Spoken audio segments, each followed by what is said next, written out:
ప్రాధాన్యతలు ఉండొచ్చు, కానీ అతి ముఖ్యమైన ప్రాజెక్టుల పట్ల నిర్లక్ష్యం చూపించడం దేశ ద్రోహమే అవుతుంది, రాష్ట్ర ద్రోహమే అవుతుంది. రాష్ట్ర రైతాంగానికి తీవ్రమైన అన్యాయం జరిగింది.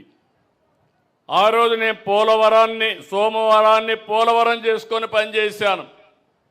ఎప్పటికప్పుడు సమీక్షలు చేశాను. ఈరోజు మీ అందరినీ ఒకటే విజ్ఞప్తి చేస్తున్నా, ఇప్పటికే 37 సార్లు పోలవరానికి వెళ్ళాను, ఫిజికల్గా వెళ్ళాను. 137 సార్లు వర్చువల్గా సమీక్షించాను. ఈ రోజుటికి 89% పనులు పూర్తి చేశాం, అందరికీ సహాయం చేశాం. నిర్వాసితులందరూ కూడా హ్యాపీగా ఉన్నారు. ఎందుకంటే వాళ్ళ యొక్క ఆలోచనలు గుర్తుపెట్టుకున్నప్పుడు ఒక ప్రాజెక్టు వల్ల లాభం పొందే వాళ్ళు ఆనందంగా ఉంటారు, భూమి పోగొట్టుకున్న వాళ్ళు బాధపడతారు. వాళ్ళకు కూడా న్యాయం చేయాలి. అదే దానిపైన మనం చేశాం. 2 ఏళ్లలో 2250 కోట్లు నిర్వాసితులకు అందించాం. పునరావాస కాలనీలు నిర్మించాం. ఇప్పటికి కేంద్ర సహకారంతో 7100 కోట్లు ఖర్చు పెట్టాం. ఈరోజు ఒక పవిత్రమైన కార్యక్రమంలో అనౌన్స్ చేస్తున్నాను. రాబోయే రోజుల్లో మార్చి 2027 పోలవరాన్ని పూర్తి చేసి జాతికి అంకితం చేస్తాం, రాష్ట్రానికి జీవనాడిగా తయారు చేస్తాం. అది వస్తే ఇప్పుడు కాస్తా కోస్తూ లిఫ్ట్తో వస్తున్నాయి. రేపు లిఫ్ట్ కూడా అవసరం లేదని చెప్పి నేను మీకు తెలియజేస్తున్నా. నా ఆలోచన ఒకటే, వంశధార పెన్నా నదుల అనుసంధానం జరగాలి.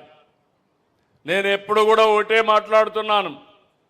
ఆ రోజు చెప్పాను, ఈరోజు కూడా చెప్తున్నా. 30 సంవత్సరాలకు మునిపే చెప్పాను, గంగా కావేరి కలవాలి.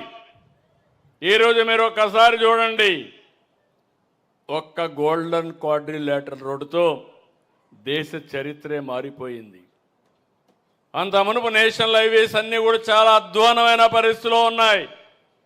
అలాంటిది ఈరోజు ఎక్కడికి పోవాలన్నా ఫాస్ట్గా పోయే పరిస్థితికి వచ్చాయి. ప్రపంచంలో అన్ని దేశాల కంటే మన దేశంలో second largest network of roads మన దేశంలో ఉన్నాయి, మంచి రోడ్లు ఉన్నాయి. ఈరోజు కానీ మనం కూడా ఇది చేయగలిగితే, గంగా కావేరి కలపగలిగితే దేశానికి తిరుగుండదు. దానికంటే ముందు వంశధార, నాగావళి, గోదావరి, కృష్ణ, ఇక్కడి నుంచి పెన్నా, ఈ నదులన్నీ కలపగలిగితే సముద్రంలోకి పోయే నీళ్లు, కొన్ని నీళ్లు కానీ మళ్లించగలిగితే ఈ రాష్ట్రానికి కరువు ఉండే పరిస్థితి లేదని చెప్పి కూడా నేను మీకు తెలియజేస్తున్నా. అందుకే ఈరోజు ఒక పవిత్రమైన రోజున అనౌన్స్ చేస్తున్నాను. 36 ప్రాజెక్టులు 35,000 కోట్లు 3 సంవత్సరాల్లో ఖర్చు పెట్టి పూర్తి చేసే బాధ్యత ఈ ప్రభుత్వం తీసుకుంటాం. నిన్ననే తుంగభద్ర న్యూ గేట్స్ అన్ని కూడా పెట్టాం.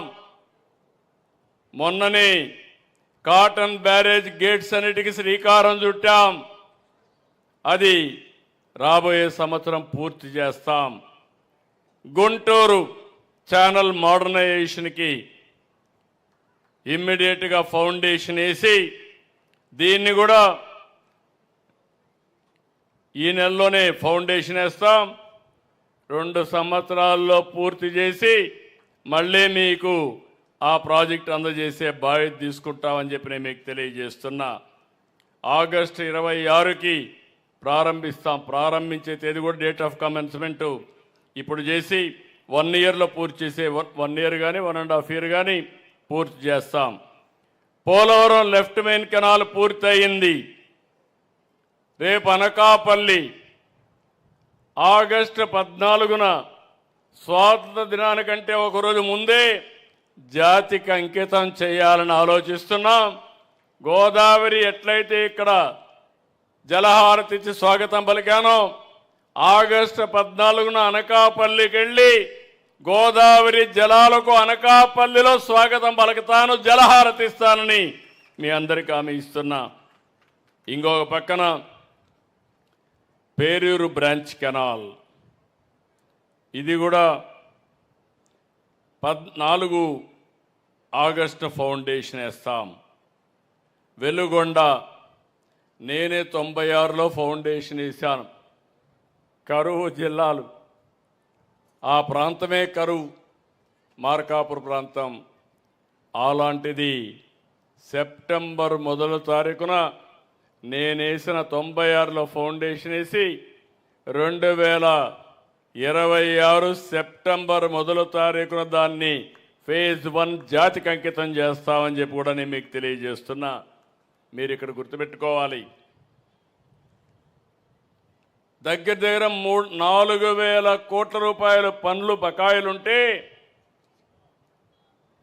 అన్నీ కూడా అక్కడ పోయి నాటకాలు ఆడి పూర్తి అయిపోయింది, జాతికి అంకితం చేస్తున్నానని చెప్పి ఒక బోర్డు వేసి ఇనాగరేట్ చేశాడు. టనల్స్లో మెషిన్ కూడా ఇరక్కపోయింది, అది కూడా చెప్పలేదు. అంటే ఏ విధంగా ప్రజల్ని మోసం చేస్తారో నాకైతే అర్థం కాలేదు. నేను అందుకనే ఈరోజు అన్ని పనులు పూర్తి చేస్తాం, జాతికి అంకితం చేస్తాం. అవసరమైతే ఆ బోర్డు కూడా మ్యూజియం ఒకటి కట్టి మోసం ఏ విధంగా చేశాడో ప్రజలకు శాశ్వతంగా గుర్తుండేట్టుగా